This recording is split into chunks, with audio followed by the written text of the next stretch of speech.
Now that's a way to end a hockey game for the Toronto Maple Leafs. I mean, my goodness, you knew it was going to be a low-scoring game going into it, right? The Rangers can't score for anything. They're horrific scoring. I think if I read correctly, they have 3 home games this year. They've been shut out in every which one. That's crazy. They got shut out against Pittsburgh, 3-0 on Tuesday, October 7th.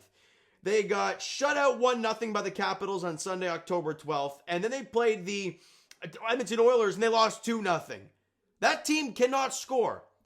But the only reason they have 2 wins is because of Igor Shesterkin. And so if you're being the Toronto Maple Leafs, you got to try and find a way to bury a couple by him. And that might be enough. Now, it took overtime, but the Leafs do so, and they win it 2-1 in OT. Auston Matthews buries it in overtime. But let's break down this contest, shall we? Because let's be honest, the MVP of this game is not Matthew Knies. It's not Auston Matthews. It is Anthony freaking Stolarz. I mean, he was remarkable. I'm hearing on the broadcast today, well, it hasn't been good so far, 886. Hey, we're 3 games into the damn year. And then he puts this performance together. What do the stats look like now? Yeah, don't care, 3 games in. SOLIE, the goalie, is unbelievable. Now, first period, the Leafs actually come out of the gate flying. They get a couple of early power plays, which they haven't scored on to this point. But then Willie Nylander gets the puck around the right circle. Yeah, maybe it was more closer to the boards. And Matthew Knies is sitting at the back post. It is never a bad idea to fire the puck at the net. And if there's a little excuse me off of the player in front, who cares? They don't ask how, they ask how many. And Nylander fires it on. It looks like it's initially blocker saved by Igor Shesterkin, but Matthew Knies' big rear end, actually I think he was facing the puck, so it wouldn't have been his rear end, but his big self, it goes off of him and in for his second goal of the year, first power play goal of the year for the Leafs. Nylander and OEL get assists in the goal of 11:48 of the first period. You go into the intermission, up 1-0. Shots were 10-9 Rangers in the first period. And in the second period, dead even, 10-9 Leafs in shots. Where we are going into the third period, 19-19 in shots, but the Leafs lead at 1-0. In the third period, Parssinen, yeah, just the guy you'd expect to score, scores 5 minutes into the third period to tie the game up at 1. And the Leafs get outshot 10-4 in the third. I didn't think they played very well in the second half of this hockey game, but your goaltender was your best player. And they're allowed to. I know people are going to be pissed off and say, whoa, got to play better in front. Yeah, of course they do. Of course they do. However, last time I checked, your goaltender is getting paid as well. They're allowed to make saves and win you games, and they did, and Stolarz did today. Goes to overtime, doesn't take long. Willie Nylander, Auston Matthews down on a 2-on-1. And Nylander toe drags around the defender. Matthews goes towards the back post. Nylander with a nice feed to the back post. Bink taps it in. And Auston Matthews gets his 4th goal in the year, albeit 2 empty netters. But they enter the net. That's all that matters. His 4th goal of the regular season.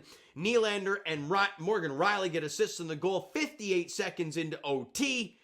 And the Leafs win it 2-1 in overtime over the New York Rangers. Now they get outshot in the third period 10-4, but they had 1-0 in overtime, so thank you very much. And I think the Rangers had most of the zone time. That's why I think overtime is, I miss when it was like end-to-end complete bananas. Right now it's like, control, we don't see anything we like, we'll circle back, get it changed. That's all the Rangers were doing in that overtime.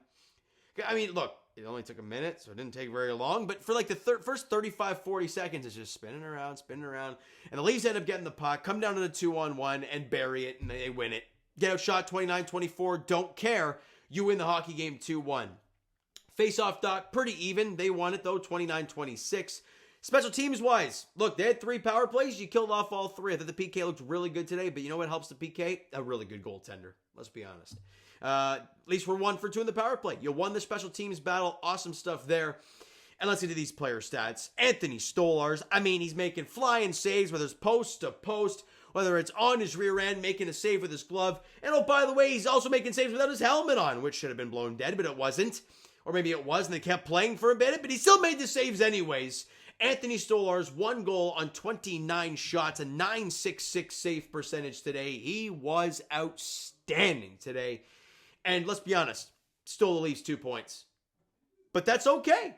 It's allowed to happen. Auston Matthews, a goal and a +1 today. Matthew Knies had a goal in this one. Willie Nylander, 2 assists and a +1. Oliver Ekman-Larsson, assists and a +1. Morgan Riley, an assist and -1. Tough one for him. But in the end, the Leafs have now won a couple of games in a row. They're 3-2 on the season. So this guy ain't falling. We said it. It's going to take some time for them to get used to it. Do I think they're a perfect product right now? No. By no means are they a great, killing machine right now. Absolutely not. They're still trying to figure out what Easton Cowan is. Where does Matthias Michelli fit? There's all kinds of things they're still trying to figure out. I'm giving them to the 20-game mark to really understand where you're at. Or maybe American Thanksgiving. I don't know. One of the two. But regardless, you're 3-2. We'll take it. We move on to the next one, though, for the Buds, and that is Saturday night as you host the Seattle Kraken at Scotiabank Arena. And look, they're 2-0-2 on the season. They haven't lost in regulation. I mean, you should beat the Seattle Kraken. I'm sorry. So let's go. You're supposed to beat the Rangers tonight because I don't care about anything. They can't score, so you should have won that game. You did. And look, the schedule to start the season for the Leafs, they do need to stack points up, right? You got the Kraken. The Devils are okay. You got a home and home against the Sabres. The Flames, they're 1-4 to start. They're not great. Columbus, Philly, Pittsburgh, Utah. I'm sorry, but that's not a murderer's row. Then you've got Bruins, Hurricanes, Bruins, Kings.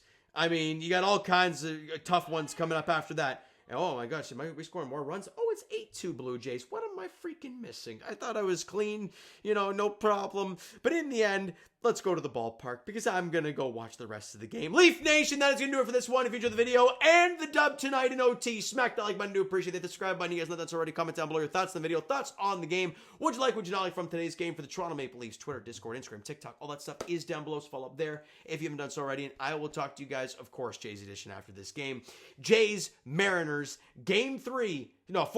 Game 4 in Seattle against the Mariners. It's not over yet. Jays looking to even up the series 2-game apiece. Looking pretty good right now, though. And for the Toronto Maple Leafs, we'll talk to you guys Saturday night, 7 o'clock puck drop at Scotiabank Arena. Leafs, Kraken. Well, Leafs are going to win 3 in a row. Thank you so much for listening and watching. I hope you enjoyed the video and the dub tonight. Talk to you guys then.